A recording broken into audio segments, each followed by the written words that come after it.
Bright Tuty. Every student matters. Hello dear students, welcome to another lecture. Now we have started with the autobiography, the diary of Anne Frank. We've read about the introduction, the reason why the diary of Anne Frank gained so much of popularity.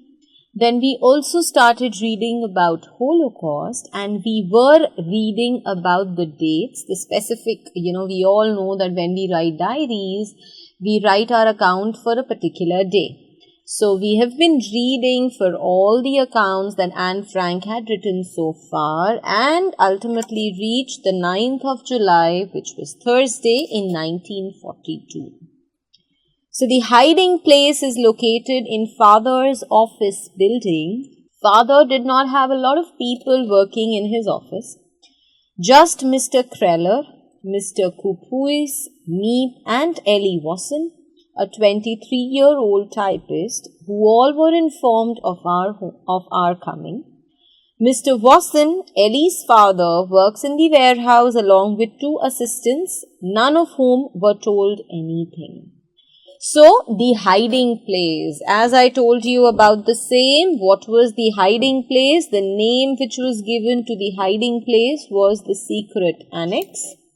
So, the hiding place was located in her father's office, in the office of Anne Frank's father. Now, there were not many people who were working in her father's office. She's told us about all those who were there. So, there was Mr. Kraler, Mr. Kupuis, Meep and Ellie Wasson, who was a 23-year-old typist, and they all were informed about the Franks coming over to the building.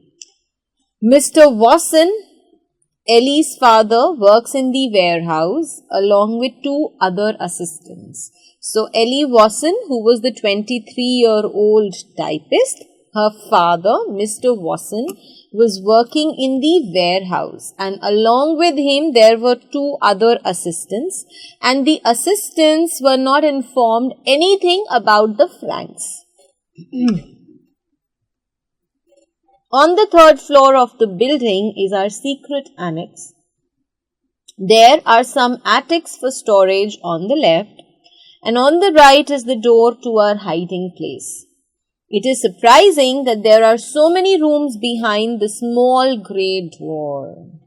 So, Anne Frank tells us about her secret hiding place. She tells us that the secret annex was located on the 3rd floor of that office building. And on the 3rd floor, there were some attics for storage on the left. So, on the left hand side, there were some attics. Attics means some small storerooms kind of a place, wherein you can put up all the unused things. So, there were small attics on the left that were meant for storage of things. And on the right was a door that led them to the hiding place. So, that was the door for entering and exiting to that hiding place. Anne Frank was very surprised when she saw that there were so many rooms behind that small grey door. So, the door was very small, but the door opened into an area, into a place which had multiple small rooms. Margaret and I share a small room, and mother and father's bedroom is also our sitting room. Up the stairs is a big light room which will be the kitchen, and Mr. and Mrs. Van Dan's bedroom. There is a very small room for Peter, their son, and another attic. So that's our lovely annex. So she's described to us that annex where she lived. So she tells us that Margaret, her sister, and she herself, they shared a small room and mother and father's bedroom. So their mother and father's bedroom was also used as their sitting room, kind of a drawing room, living room by them. Then there were stairs, and when they climbed onto the stairs, there was a big light room. So there was a room which had a lot of light in it, and that will be the kitchen. And along with that light room was a room which was Mr. and Mrs. Van Dan's bedroom, the other people, the other family who had come with them into the hiding. And then the room for their son Peter was very small. So other than that, there was another attic. So once they climbed the stairs, there was their kitchen, the bedroom of Mr. and Mrs. Van Dan, their son Peter's bedroom, and a small storeroom. So these were the rooms that she described to us, and she exclaims that it was a lovely attic. It was a lovely annex that they had. Now Friday, 10 July 1942, all the cardboard boxes that had been sent to the office in the last few months were piled on the floors and beds. If we wanted to sleep in properly made beds that night, we had to get going and straighten up the mess. Mother and Margaret were unable to move a muscle. They lay down on their bare mattresses, tired and miserable. Father and I cleaned all day until we fell exhausted into our beds at night. We had not eaten a hot meal all day, but we did not care. So she tells us that day, all the cardboard boxes that had been sent to the office. Now, we can very well imagine the office space, the office building, all these sorts of cardboard boxes, all the couriers, the things which are sent via post. So everything was sent to the office, and whatever was sent in the last few months was all piled up on the floor and the beds. So piled up was kept one over the other. So all across the floor, on the bed, such boxes could be seen. And she says that if we wanted to sleep on properly made beds that night, so if, we had the wish, if we had the aspiration to sleep on a bed which was laid properly, then we had to get going. That is, it was important for us to do some work and straighten up the mess. Straighten up the mess, to clean everything, to just sort the room around them so that it was worth sleeping for that night at least. Mother and Margaret were unable to move a muscle. Move a muscle, we all know in our body there are multiple muscles that we have. So this is just, an idiom. To move a muscle is just an idiom which says that they were not even able to move a single inch of any of their body parts. They were so tired. They lay down on their bare mattresses. Bare mattresses, bare means without a bed sheet, just the mattresses that were laid. So they were so tired that they just lied down on those mattresses. And they were tired and they were miserable. Miserable, they were in a very bad condition. They were in a very bad state. Father and Frank, they cleaned up all day. They kept on cleaning till the time they were exhausted, till the time they were tired. And finally, they also laid down on their beds at night. We had not eaten a hot meal the whole day. So she tells us that the entire day they were not able to eat a hot meal, but they did not care about it as long as they were together and they were safe in that place. Until Wednesday, I did not have a chance to think about the enormous change in my life. Then, for the first time since our arrival in the secret annex, I found a moment to realize what had happened to me and wonder what was yet to happen. So she tells us that, they were so occupied with just cleaning all the mess that was there around them that until Wednesday, she did not get a chance to think about this huge change that had come over in her life. Obviously, they were hiding, they were running away from the Nazis, and they had to spend God knows how much more time, how many months, how many years in that hiding place. So this was the biggest change that they could have ever thought of.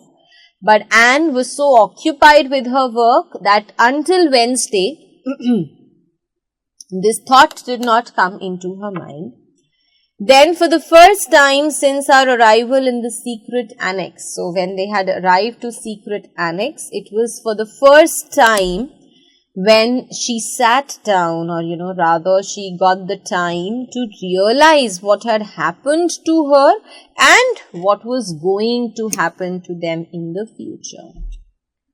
So the 11th of July 1942, she writes, "Father, mother and Margaret still can't get used to the chiming of the big clock outside, which tells us the time every quarter of an hour. Not me, I liked it from the start. It sounds so reassuring, especially at night. I don't think I'll ever feel at home in this house, but that does not mean I hate it. Up till now, our bedroom with its blank walls was very bare. Thanks to Father, who brought my entire postcard and movie star collection here beforehand, and to a brush and a pot of glue, I was able to plaster the walls with pictures. It looks much more cheerful." So, she tells us that her father, mother and her sister, they were not able to get used to, they were not able to adjust to the chiming of the big clock outside. Chiming is the sound that is made by the clock. At times there are specifically the public clocks that we have. They are going to raise an alarm after a fixed period of time. So there was a big clock which was located outside the office building, which was now their home, and it used to chime at frequent intervals. And the three family members, as stated by her, they found it a little uncomfortable. They were not able to adjust to it. And why was it so? Because that clock would tell them the time every quarter of an hour. So after every 15 minutes, the clock would start to chime, the clock would raise an alarm, and they were not okay with it. Anne Frank, on the other hand, says that I liked it from the start. That for me, the sound of that clock, I really liked that because it sounded very reassuring. Reassuring means listening to that sound of the clock, you can say made her feel that they were okay. They were still alive, that they were perfectly fine. So the sound of that clock and being able to hear that and being able to hear it after every 15 minutes simply made her believe and simply made her feel happy about the moment that she was alive along with her family. I don't think I'll ever feel at home, she tells us. So she knew that feeling at home was not at all possible for her. But that does not mean either that I hate it. So she tells us that though she did not like it much, it was not as comfortable and as homely as her own house was, but she did not, hate it as well. Up till now, our bedroom with its blank walls was very bare. So what happened? She's now described to us her bedroom walls. So the bedroom walls were very bare. Bare, they were empty. They were without anything put on them.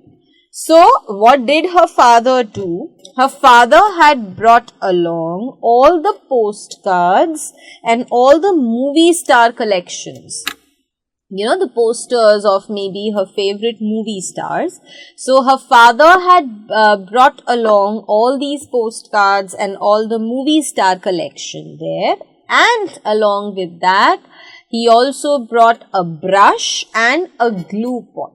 So with the help of all these things, she was able to put up all those postcards and posters on the walls, and this way she thought that the wall and the room looked very cheerful.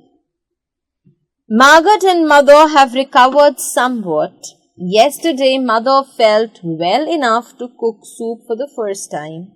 But then she was downstairs talking and forgot all about it. The beans were scorched black and no amount of scraping could get them out of the pan. So she tells us that, obviously it was a very tough time that they were going through, and her sister Margaret and her mother, they had somehow recovered from the trauma of, hiding, and the trauma of the fact that the day they are caught, they are either going to be dead or be sent into the concentration camps. So gradually they were recovering from this trauma. They were trying to get over it. Yesterday, she tells us, so on Wednesday, her mother felt a little okay and she thought that she was going to cook soup for the first time. But then she kept the soup onto the gas stove, she went down and she totally forgot about it. She tells us that the beans which were there in the soup, they were scorched black. So because of being overcooked, the word scorching is used with respect to heat. So since they were on the gas flame for such a long time, they had burned, they had turned totally black, and no matter how much they tried to scrape it, scraping, when with the help of a spoon you try and get over and, to remove whatever things are stuck onto the utensils you are cooking into. So they tried to scrape those beans off the pan, but it was of no use. Last night, the four of us went down to the private office and listened to England on the radio. I was so scared someone might hear it that I begged father to take me back upstairs. Whatever we do, we are very afraid the neighbors might hear or see, and I'm terrified our hiding place will be discovered and that will be shot. So she tells us that last night, the four of us, that is Anne, Margaret and their parents, they went down to the private office that, her father had, and they listened to the England on radio. That means the news telecast of England on the radio. But Anne Frank was very scared when they turned on the radio. She was so scared that she begged, she requested her father to take her back upstairs. Now, why was she scared? Because she thought that they had to be very cautious with respect to whatever they are doing. If anyone would discover that they are there, if the neighbors might see them, they might hear them, she was scared that everybody would get to know about this place they were hiding and they all are going to be shot dead. Now, Friday, 14th August 1942. I haven't written for an entire month, but not much has happened. The Van Dans arrived a day early on July 13th. The Germans were arresting people right and left and causing a lot of unrest, so they decided it would be safer to come early than a day too late. Peter Van Dan is 16, shy and awkward, and I don't think I'll find him too interesting. So, she tells us that she, obviously after the 14th of July, she's written on 14th of August. So, she tells us that for the entire month, she did not write much. But that is because nothing special or nothing specific had happened. The Van Dans, so the family that lived with them, on 13th of July, they had arrived a day early on July 13th. So that means that they were supposed to arrive on the 14th, but they arrived on 13th. And why did they arrive early? Because the Germans were arresting people left and right. Arresting people left and right means almost everybody was being arrested by the Germans, which created a lot of unrest. So this caused a lot of unrest, this caused a lot of chaos, a lot of hue and cry all across. And so the Van Dans decided that it is better for them to decide, to return to that hiding place a day early, or it will be too late for them to do so. Peter Van Dan, who was their son, so Anne Frank tells us that he was 16. He was a very shy person and awkward. He was very strange kind of a boy. And she makes it very clear that I don't think I'll find him too interesting. So she tells the readers that there is no chances of her finding any interest in that boy. From the first, we ate our meals together, and after 3 days it felt as if the 7 of us had become one big family. Naturally, the Van Dans had much to tell about the week we'd been away from civilization. People think we escaped to Switzerland, but one family living in our square claimed they saw all 4 of us riding by on our bikes early in the morning. And another woman was absolutely positive we had been loaded into some kind of a military vehicle in the middle of the night.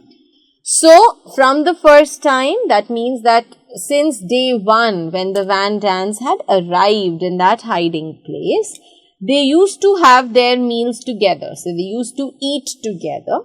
And after 3 days, it seemed to her that they were a big family with 7 members, 4 from Anne Frank's family and 3 of the Van Dans family. Now, since the Van Dans had arrived a week later into that hiding place, so obviously they had a lot to tell the Franks about the civilization. Civilization means about the people who lived outside that hiding, that secret annex. He told them that people thought that the Franks had run away to Switzerland, but there was one family who lived in their square. Square is, we all have seen there are some localities in which the houses are placed in a square. So there was one family in their square that claimed, that was very, very positive, that they saw 4 of them riding their bikes in the morning. So the lady said that no, they've not run away to Switzerland, because she said that she saw all 4 of them riding their bicycles. There was another woman who was absolutely positive. She was very sure that they were loaded into some kind of a military vehicle at the middle of the night. So we all have seen in such a situation, there are military vehicles in which the people are put into so that they can be transported to a safer and a better place. So this lady was very sure that the entire family had been put into some military vehicle and they had been taken away from there. 21st August 1942, that was a Friday.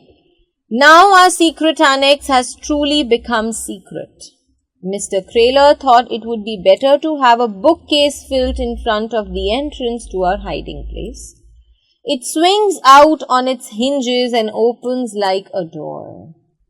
So, she tells us that 21st of August, their secret annex was totally a secret now. And why did she say so? Because Mr. Kraler, who was one of the people who worked with Mr. Frank, so he had put a bookcase in front of the entrance. So remember, I had told you, I had described to you that there was a small door which led into the hiding, the building or to the hiding floor of these family members. So Mr. Kraler had actually concealed, he had hid the main door to the building with the help of a bookcase. Now, the bookcase had, it swings onto its hinges and opens like a door. So that bookcase was not a very rigid one, it was not a very concrete one. On its hinges means the joints, any bookcase, bookshelf, a table, a drawer, a door, anything for that matter, it has hinges. There are places with the help of which they are attached. So, The bookshelf actually swung onto the hinges. It was very wavy kind of a thing, and it was easier for them to use it as a door. So it was not that they were not able to come out of their door totally. It's just that their door was hid with the help of that bookcase. Anybody who came onto that floor would only see a bookcase in that direction rather than a door behind it. There is little change in our lives here. Mother always treats me like a baby, which I can't stand. I don't like Peter's gotten any nicer. He's an obnoxious boy who lies around on his bed all day, only getting up to do a little carpentry work before returning to his nap. It's a beautiful day outside, nice and hot, and we make the most of it by lying on the folding bed in the attic. So she tells us that the lives inside their hiding did not change much. It's been a month almost that they've been living in secret annex, and there hasn't been, a drastic change. She tells us that her mother always treated her like a baby, and she did not like that. She also tells us that over this month, she did not feel that Peter had got any better. She still did not like him. He was very obnoxious. He was very rude. He was a very arrogant kind of a boy who kept on lying down on his bed the whole day. And whenever he would get up, he would do some sort of a carpentry work, fixing of some wooden things, and then he would go back onto his bed to take a nap. She tells us that outside they saw that it was a beautiful day. It was nice, it was hot, and how did they celebrate? How did they enjoy that day inside the secret annex? By lying on their folding bed, which was there in the attic. So 21st of September 1942. Mrs. Van Daan is unbearable. I am continually being scolded for talking too much. Madam now has a new trick up her sleeve, trying to get out of washing the pots and pans. If there's a bit of food left at the bottom of the pan, she leaves it to spoil instead of transferring it to the glass dish. Then, in the afternoon, when Margaret is stuck with cleaning all the pots and pans, Madam explains, "Oh, poor Margaret, you have so much work to do." So, she tells us about Mrs. Van Daan, who would live with them. And she tells us that she was unbearable. It was getting very difficult for them to, just get hold of her and to try to understand the kind of woman she was, So, they were losing their patience with Mrs. Van Daan. And she tells us that continuously, she would scold Anne Frank for being a chatterbox. If you remember, we've read this about her, that her maths teacher would call her a chatterbox. So, Mrs. Van Daan would also continue to scold her for talking so much. And now, she has a new trick up her sleeve. New trick up her sleeve means, again, this is, an idiom which says that she has a new plan, she has devised a new tactic using which she escapes from the duties, the responsibilities that these people have divided among themselves. And what does she do?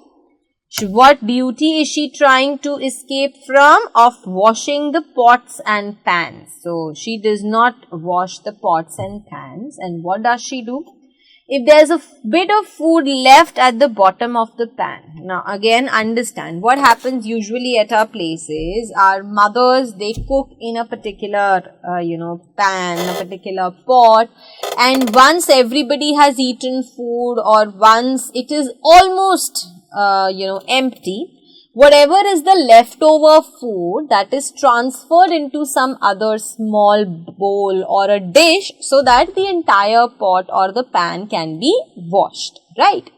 But she did not do that. Mrs. Van Daan would never do that. She would let that leftover food be in that big pan in which it was cooked.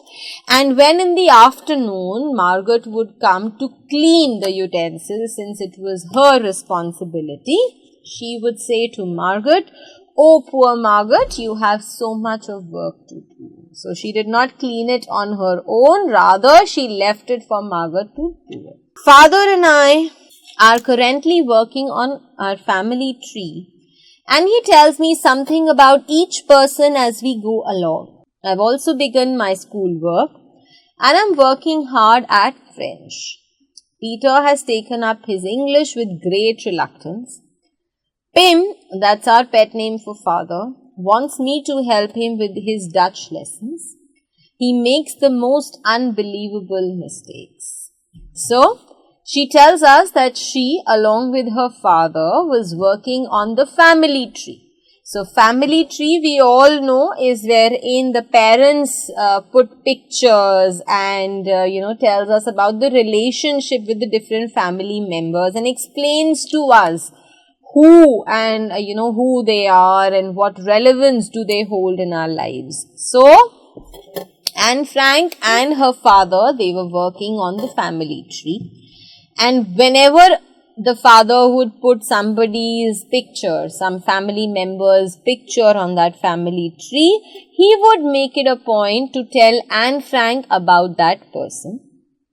I have also begun my school work and am working hard at French. So Anne Frank had resumed her school lessons because she had her books, so she had started studying, and the subject that she was concentrating on was French. Peter also had started taking his English lessons, but with reluctance. Reluctance, unwillingly. He did not want to do it, but he was forced to. Then she tells us that her father's nickname was Pim. So her father had started taking Dutch lessons, and Anne Frank was supposed to help him with that. And she exclaims that her father would make the most unbelievable mistakes. So the kind of mistakes that her father would make were even bad. They were even worse than the mistake that a child would make. Something you can never imagine. Mrs. Van Daan walked into the room just now. Thump, I slammed the diary shut. So, the moment Anne Frank saw Mrs. Van walking to her room, she slammed the diary shut. Slammed the diary shut. Slamming means very quickly and very loudly when you close something. That is slam. And thump is the sound that came when she had closed her diary with such force. So the moment she saw Mrs. Van Daan entering, she closed her diary. Hey Anne, can't I even get a peek? Peek means cannot I even look at what is there in your diary? No, Mrs. Van Daan.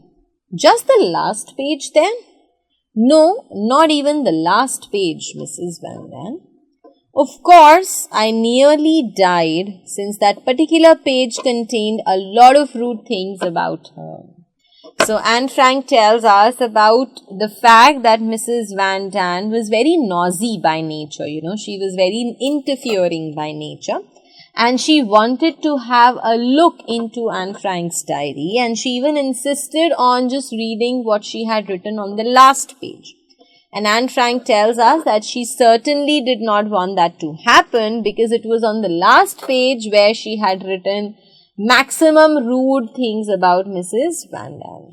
Sunday, 27 September 1942. Mother and I had a discussion today. Daddy is always nice to me and he also understands me much better. At moments like these, I can't stand Mother.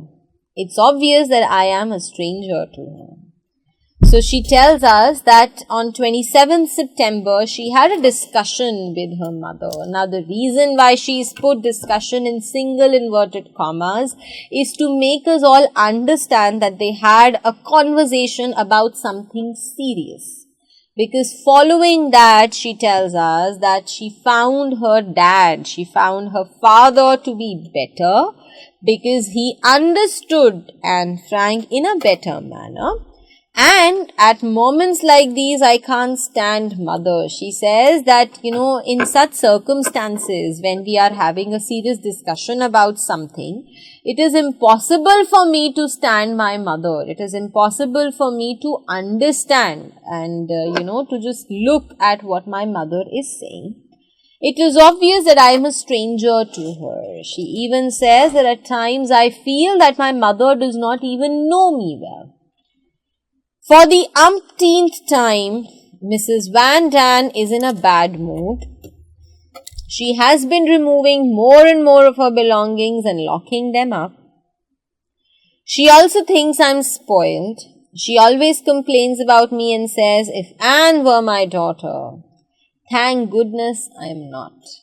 So for the umpteenth time means God knows what time, God knows how many times she had claimed, and let's say 1,000, 10,000 times, Mrs. Van Daan was again in a bad mood.